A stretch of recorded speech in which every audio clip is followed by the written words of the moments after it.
नमस्कार साथियों, स्वागत है आज की करंट अफेयर्स की क्लास में। आज है 30 अक्टूबर और हम पढ़ने वाले हैं आज के जो महत्वपूर्ण करंट अफेयर्स के क्वेश्चन बने हैं उनको, जो हमारी एग्जाम की दृष्टि से जो आगामी एग्जाम होने वाले हैं उनके लिए है महत्वपूर्ण। तो चलिए दोस्तों, बढ़ते हैं हम हमारी क्लास के आगे की तरफ। आज का हमारा पहला क्वेश्चन है साथियों,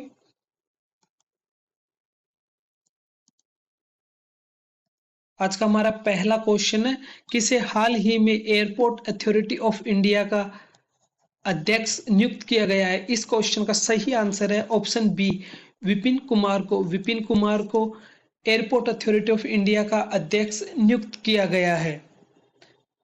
अब जान लेते हैं एयरपोर्ट अथॉरिटी ऑफ इंडिया के बारे में। यह भारत सरकार के अधीन काम करता है। नागर विमानन मंत्रालय के अंतर्गत यह कार्यरत है। इसका मुख्यालय नई दिल्ली में है, सफदरजंग विमानन क्षेत्र के अंदर। अब भारतीय विमान इस प्राधिकरण की स्थापना 1 अप्रैल 1995 में 1 अप्रैल 1995 में इसकी स्थापना की गई थी। संसद के एक अधिनियम द्वारा पूर्व राष्ट्रीय विमानन प्राधिकरण और भारतीय अंतर्राष्ट्रीय हवाई अड्डा प्राधिकरण को मिलाकर इसकी स्थापना हुई थी। दोनों के विलय ने देश में भूमि और हवा दोनों में नागरिक उड्डयन बुनियादी ढांचे के विकास के लिए महत्वपूर्ण भूमिका निभाने के लिए यह कार्य किया गया था। अब देखते हैं दोस्तों अगला प्रश्न।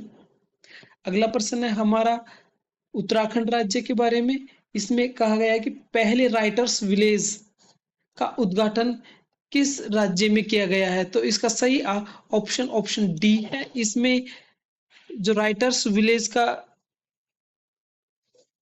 उद्घाटन किया गया है वो उत्तराखंड राज्य में किया गया है। यह उत्तराखंड के पूर्व मुख्यमंत्री की योजना थी जिसका उद्घाटन अब किया गया है। 29 अक्टूबर को इसकी उद्घाटन हुआ है, जिसमें उत्तराखंड के वर्तमान मुख्यमंत्री पुष्कर सिंह धामी, राज्यपाल गुरमीत सिंह ने मिलकर इसका उद्घाटन किया है।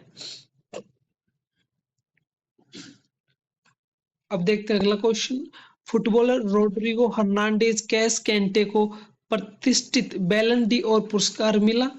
यह किस देश के हैं। तो इसका ऑप्शन ए राइट आंसर है। फुटबॉलर रोड्रिगो हर्नांडेज कैस कैंटे ये स्पेन के खिलाड़ी हैं। इससे पहले फुटबॉल की दुनिया में सबसे प्रतिष्ठित खिलाड़ियों में लियोनेल मेसी, जो अर्जेंटीना के, पुर्तगाल के रोनाल्डो और फ्रांस के किलियन एम्बापे और ब्राजील के खिलाड़ी इसमें महत्वपूर्ण है क्रिकेट इस फुटबॉल की दुनिया में। तो यहाँ पर जो रोड्रिगो हर्नांडेज को इस साल का जो फुटबॉल की दुनिया का सबसे प्रतिष्ठित पुरस्कार है बैलन डी और से सम्मानित किया गया है। अब देख लेते हैं थोड़ा स्पेन के बारे में। स्पेन के प्रधानमंत्री पेड्रो सांचेस है, जो अभी इसी सप्ताह भारत की यात्रा पर थे। पेड्रो सांचेस और स्पेन की राजधानी मैड्रिड है। यहाँ के प्रमुख खिलाड़ी, स्पेन के प्रमुख खिलाड़ियों में टेनिस के जो खिलाड़ी हैं राफेल नडाल और कार्लोस अल्कारेज महत्वपूर्ण है। अब देखते हैं मैप में क्या है स्थिति स्पेन की। स्पेन ये रहा। स्पेन के उत्तर की दिशा में यहाँ पर फ्रांस देश है, पश्चिम में पुर्तगाल है और थोड़ा सा आगे बढ़ने पर यहाँ अटलांटिक महासागर आ जाता है। तरफ आगे बढ़ते हैं तो यहाँ पर ये आइलैंड बने हुए हैं। दक्षिण दिशा में भूमध्य सागर है और इससे थोड़ा और दक्षिणी में जाते हैं तो अफ्रीका महाद्वीप आ जाता है। यहाँ इस जल संधि के द्वारा ये यूरोप और अफ्रीका महाद्वीप एक दूसरे के नजदीक बने हुए हैं। अब देखते हैं हमारा अगला प्रश्न साथियों। आज की ये रहा अगला प्रश्न। नई दिल्ली में आयोजित रन फॉर यूनिटी को हरी झंडी दिखाकर किसने रवाना किया है। तो इसका सही आंसर है option B, option B Amit Shah. Amit Shah ने आयोजित रन फॉर यूनिटी को हरी झंडी दिखाकर रवाना किया है। अब देखते हैं अगला प्रश्न साथियों। अगला प्रश्न है भारतीय तट रक्षक बल के बारे में। भारतीय तटरक्षक बल द्वारा हाल ही में लॉन्च किए गए दो विदेशी गश्ती जहाजों के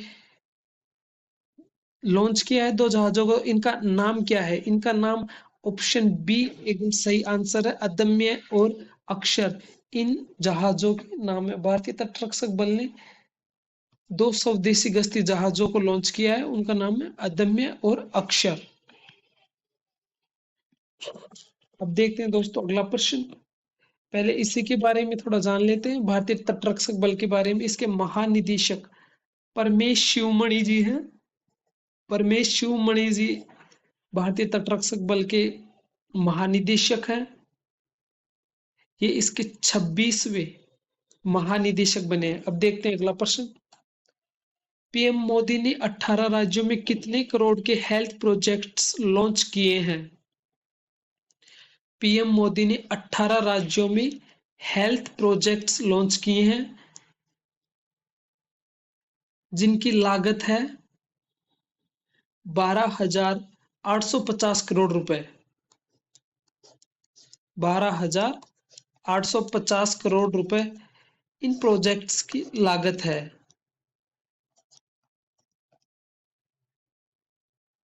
अब देखते हैं अगला प्रश्न साथियों। किस ऑस्ट्रेलियाई क्रिकेट विकेट कीपर ने संन्यास ले लिया है? ऑस्ट्रेलिया की टीम इस टाइम वनडे चैंपियन है और इस टीम के महत्वपूर्ण खिलाड़ी मैथ्यू वेड, जो ऑस्ट्रेलिया के विकेट कीपर भी थे, इन्होंने 2011 में इंटरनेशनल क्रिकेट में डेब्यू किया था। इनका 13 साल का क्रिकेट करियर रहा और इन्होंने 29 अक्टूबर 2024 को संन्यास की घोषणा कर दी है। इन्होंने अपना आखिरी T20 क्रिकेट मैच भारत के खिलाफ खेला।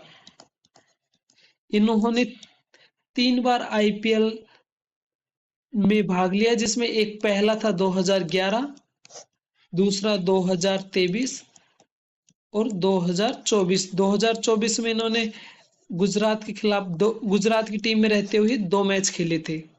तो इस क्वेश्चन का सही जवाब मैथ्यू वेड है। किस ऑस्ट्रेलियाई क्रिकेट विकेट कीपर ने संन्यास ले लिया? तो इसका जवाब है मैथ्यू वेड। अब देखते हैं अगला प्रश्न। अगला प्रश्न है हमारा, वर्ल्ड जस्टिस प्रोजेक्ट के 2024 रूल ऑफ लॉ इंडेक्स में भारत का स्थान क्या है? World justice project 2024 rule law of index में भारत का स्थान क्या है? तो इसका सही जवाब ऑप्शन सी है। भारत का स्थान 79 है। यह 142 देशों की रैंकिंग के आधार पर निर्धारित किया गया है। इसमें प्रथम स्थान पर डेनमार्क और क्रमशः इसी क्रम में स्वीडन, स्विट्जरलैंड, इन देशों का क्रम आता है। भारत का स्थान इसमें 79 है, जबकि पाकिस्तान का 98 के आसपास इसमें स्थान रहा। इसी के साथ एक रैंकिंग और जारी की गई है, जिसमें दुनिया का सबसे खतरनाक देश, दुनिया का सबसे खतरनाक देशों की सूची में पाकिस्तान को तीसरा स्थान दिया गया है। अब देखते हैं दोस्तों अगला प्रश्न। अगला प्रश्न हमारा कल का अभ्यास प्रश्न है, जिसमें पूछा गया था वर्तमान में थल सेना के चीफ कौन है? तो इसका सही आंसर आपको बताना है। कई छात्रों ने इसका सही जवाब कमेंट बॉक्स में बताया है। इसके ऑप्शन है उपेंद्र त्रिवेदी, मनोज पांडे, अनिल चौहान, अजय कुमार सिंह। तो इसका सही जवाब है ऑप्शन ए, उपेंद्र त्रिवेदी। अब देखते हैं अगला प्रश्न। वर्तमान में वायुसेना के चीफ कौन है? आपको इसका जवाब अगली क्लास में बताया जाएगा। आपको इसका जवाब कमेंट बॉक्स में देना है। उपेंद्र त्रिवेदी है, मनोज पांडे हैं, air chief marshal AP Singh, PV में अविषय में है, या फिर अजय कुमार सिंह। तो इसमें इसका आंसर आपको कमेंट बॉक्स में बताना है। इसका ये ऑप्शन तो होने वाला नहीं है, क्योंकि अभी हमने पढ़ा है कि थल सेना के चीफ कौन है। तो उपेंद्र त्रिवेदी तो थल सेना के अध्यक्ष चीफ हो गए, जबकि ये 3 ऑप्शन हमारे पास बचे, बी, सी और डी। तो इनमें से आपको एक ऑप्शन चूज करके कमेंट बॉक्स में बताना है। दोस्तों, आज की हमारी ये क्लास यहीं तक थी। करंट अफेयर्स के डेली के प्रश्नों से जुड़े रहने के लिए हमारी क्लास को लेते रहें। हमारी क्लास का नाम है चाणक्य क्लासेस। यूट्यूब पर इसी नाम से हमारा चैनल है, और इस क्लास को लेते रहें। जय हिंद साथियों, मिलते हैं अगली क्लास में।